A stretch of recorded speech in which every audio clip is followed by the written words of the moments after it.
ब्रह्मांड नायक वटवृक्ष श्री स्वामी समर्थ महाराज प्रकट दिनानिमित्त भव्य शोभायात्रा पालखी मिरवणूक संपन्न। याबाबत अधिक वृत्त असे की दिनांक 20 मार्च 2026 रोजी सकाळी 8 ते रात्री 8 पर्यंत विविध धार्मिक कार्यक्रमाचे आयोजन या ठिकाणी करण्यात आले। धुळे शहरातील श्री सिद्धेश्वर गणपती लगत असलेल्या ब्रह्मांड नायक वटवृक्ष या ठिकाणी श्री स्वामी समर्थ महाराज यांच्या प्रकट दिनानिमित्त भव्य पालखी सोहळा कार्यक्रम पार पडला। तर सुरुवातीला सकाळी आरती, अभिषेक, नैवेद्य आरती, तदनंतर दुपारी 3 वाजता पालखी सोहळा स्वरूपात भक्तिमय वातावरणात सदर पालखी सोहळा पार पडला। यावेळेस मोठ्या संख्येने भाविक भक्त या पालखी सोहळ्यामध्ये सहभागी झाले होते। तर सायंकाळी 7 वाजता आरती करण्यात आली। रात्री 8 वाजता रामदेव बाबाजी भजनी मंडळ यांचे भजन कार्यक्रम या ठिकाणी पार पडले। तर उद्या दिनांक 21 मार्च 2026 रोजी 11 ते 3 दरम्यान भव्य महाप्रसाद भंडाऱ्याचे देखील आयोजन करण्यात आले असून याचा लाभ सर्व भाविक भक्तांनी घ्यावा असे आवाहन या ठिकाणी मंदिर विश्वस्त ब्रह्मांड नायक मंदिर विश्वस्त यांच्या वतीने करण्यात आले आहे।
सिद्धेश्वर गणपती मंदिराच्या मागे पांढरा वॉटर सप्लायचं आपलं वटवृक्ष श्री स्वामी समर्थ महाराजांचा मठ आहे।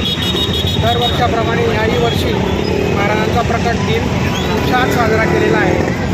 आज महाराजांचा प्रकट दिन असल्यामुळे आज पालखी सोहळा हा कार्यक्रम आयोजित केलेला आहे। उद्या दिनांक 21 शनिवार रोजी महाप्रसादाचा कार्यक्रम आयोजित केलेला आहे। तरी सर्वांनी यावी।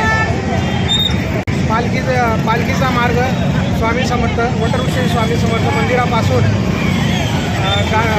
शिवाजी रोड स्वामी समर्थ तिथून आग्रा रोड नवीन महानगरपालिका संतोषी माता चौक आणि आपलं वटवृक्ष स्वामी समर्थ मंदिरापर्यंत हा पालखीचा मार्ग होता।